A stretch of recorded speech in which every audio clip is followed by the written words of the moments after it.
Assalamualaikum warahmatullahi wabarakatuh. Kami dari kelompok 5 dengan judul Teknologi Pemanfaatan atau Pengolahan Rumput Laut KWRPA dengan dosen pengampu Prof. Insinyur Haryeko Irianto, Diploma Teknik PhD.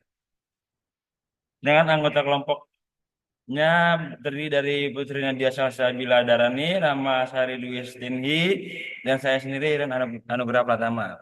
Untuk pendahuluannya, Indonesia sebagai negara maritim memiliki kekayaan rumput laut yang potensial untuk dikembangkan, termasuk Caulerpa racemosa atau anggur laut. Rumput laut ini yang merupakan bagian dari ganggang hijau, tumbuh secara alami di hampir semua perairan Indonesia, terutama di pantai dengan rataan tumbuh karang, padang lamun, dan seberat air. Meskipun sudah mulai dibudidayakan, produksinya masih rendah karena sebagian besar bergantung pada hasil tangkapan alam. Permintaan pasar untuk kaulerpa terus meningkat, baik untuk konsumsi secara segar maupun produk olahan seperti salad dan suplemen kesehatan. Selanjutnya ada rumput laut kaulerpa. Di sini ada penjelasannya. Rumput laut kaulerpa SP dengan lebih dari 60 jenis yang tersebar luas di perairan tropis termasuk Indonesia. Merupakan sumber daya laut yang bernilai tinggi. Spesies populer seperti kaulerpa lentilivera, Caulerpa racemosa, dan Caulerpa tassifolia sering dimanfaatkan sebagai pangan dan bahan farmasi. Rumput laut ini kaya nutrisi termasuk protein, karbohidrat, serat, dan senyawa bioaktif seperti triterpenoid, polifenol, dan antioksidan yang bermanfaat untuk kesehatan seperti mencegah penyakit degeneratif. Ciri khas Caulerpa adalah tubuhnya yang terdiri dari sel besar atau zoonositik dengan stolon merayap dizoid dan asimilator tegak. Pemanfaatannya meliputi konsumsi langsung sebagai lalapan dan sayur, serta pengembangan bioteknologi untuk obat anti jamur, anti bakteri, dan anti kanker. Meski potensinya besar, pengolahan dan pemanfaatan Indonesia masih terbatas sehingga peluang untuk pengembangan lebih lanjut sangat menjanjikan. Nah, ini ada klasifikasi untuk kaulerpanya dengan kingdom belantai dan divisi Chlorophyta serta familinya Caulerceae. Selanjutnya ada produktivitas. Untuk kaulerpa sendiri di Indonesia masih rendah karena sebagian besar ketersediaannya bergantung pada hasil tangkapan alami yang bersifat musiman dan terbatas. Budidaya mulai dilakukan terutama di tambak dengan metode seperti penyebaran benih yang langsung mencapai laju pertumbuhan harian 2,63% dengan atau metode spot kolektor di Sulawesi Selatan dengan pertumbuhan hingga 16,34%. Produktivitas tambang rata-rata mencapai 5 sampai 10 ton per hektar per siklus panen dengan potensi tahunan hingga 40 ton per hektar. Untuk wilayahnya Sulawesi Selatan, Nusa Tenggara, dan Maluku memiliki potensi besar untuk pengembangan budidaya kaulerpa meskipun infrastruktur dan teknologi masih menjadi tantangan. Oke, bisa dilanjut oleh Saudara Rahmat. Selanjutnya, kandungan gizi. Caulerpa SP memiliki kandungan gizi yang cukup tinggi, termasuk proteinnya itu sebesar 10,7%, karbohidrat 27,2%, serat kasar 4,4 sampai 15,5%, serta lemak sekitar 0,3%. Kandungan airnya berkisar antara 16 sampai 20%. Selain itu, Caulerpa juga mengandung senyawa bioaktif seperti triterpenoid, terpenoid, dan polifenol yang berfungsi sebagai antioksidan dan memiliki potensi untuk menangkal radikal bebas. Nutrisi lainnya termasuk vitamin, mineral, asam lemak tak jenuh yang baik untuk kesehatan jantung, serta polisakarida yang mendukung kesehatan pencernaan. Next slide.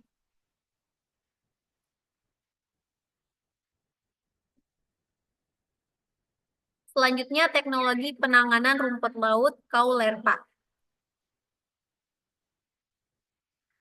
Teknologi penanganan yang diterapkan dalam penelitian mengenai rumput laut Caulerpa lentilivera mencakup beberapa metode yang dirancang untuk menjaga kualitas dan meningkatkan nilai gizi dari produk akhir. Metode yang dilakukan yaitu proses pembersihan, pengeringan, dan analisis.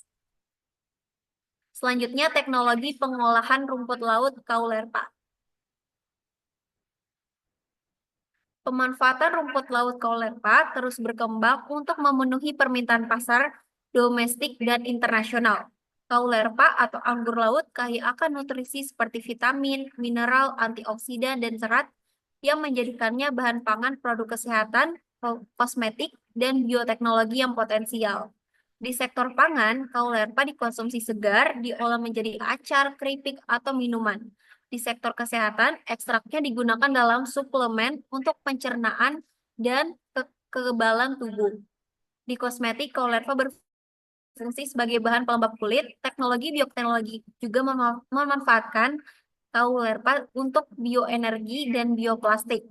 Namun, tantangan seperti adopsi teknologi modern dan infrastruktur yang terbatas masih perlu diatasi. Selanjutnya di sini ada pemanfaatan anggur laut kaulerpa Rechemosa dalam pembuatan sup krim instan. Proses pengolahan kaulerpa Rechemosa untuk produk sup krim instan dimulai dengan pemilihan rumput laut segar yang kaya gizi karena kadar air yang tinggi.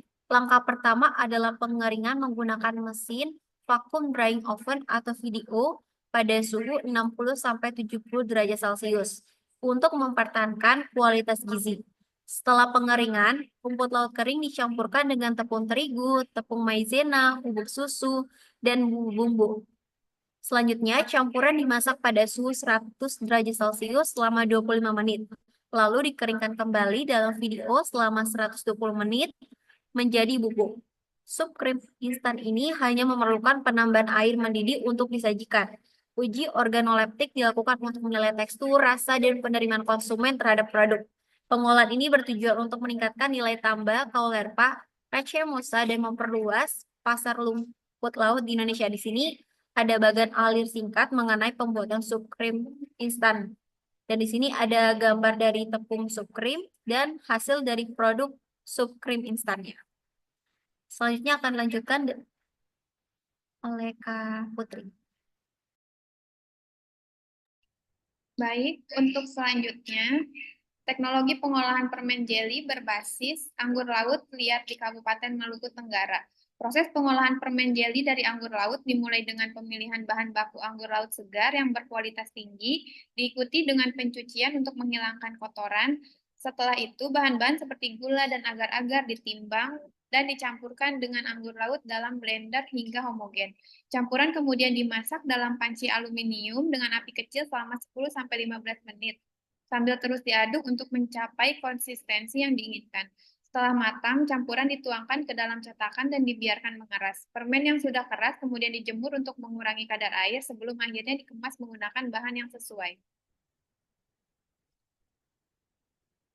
Selanjutnya, budidaya rumput laut kaulerpa.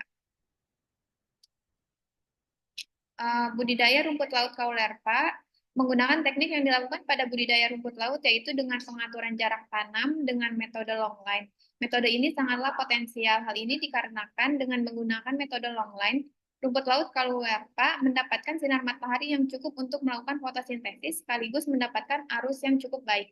Jarak yang semakin lebar akan memberikan keleluasaan air untuk bergerak dalam mendistribusikan unsur hara, sehingga dapat mempercepat proses difusi dan berpotensi meningkatkan laju pertumbuhan. Jarak tanam yang terlalu lebar juga memberikan ruang untuk fitoplankton untuk tumbuh, sehingga dapat dimanfaatkan oleh ikan budidaya sebagai makanan. Budidaya rumput laut. Rumput laut kaulerpa merupakan biota yang banyak dikembangkan di pesisir pantai Indonesia. Rumput laut menjadi komoditas penting karena merupakan bahan baku industri. Budidaya rumput laut memiliki beberapa kendala. Salah satu kendala utamanya yaitu faktor pemilihan cara tanam rumput laut yang juga mempengaruhi tingkat produksi rumput laut. Selanjutnya, untuk kesimpulan, dalam konteks pengolahan rumput laut, khususnya kaulerpa, dapat disimpulkan bahwa proses ini melibatkan serangkaian tahapan yang sangat penting untuk menghasilkan produk dengan kualitas tinggi. Pemanenan yang hati-hati, pembersihan menyeluruh, dan pengeringan yang optimal merupakan langkah awal dalam memastikan keberhasilan proses pengolahan. Terima kasih sekian dari kelompok kami. Kurang lebihnya mohon maaf. Assalamualaikum warahmatullahi wabarakatuh.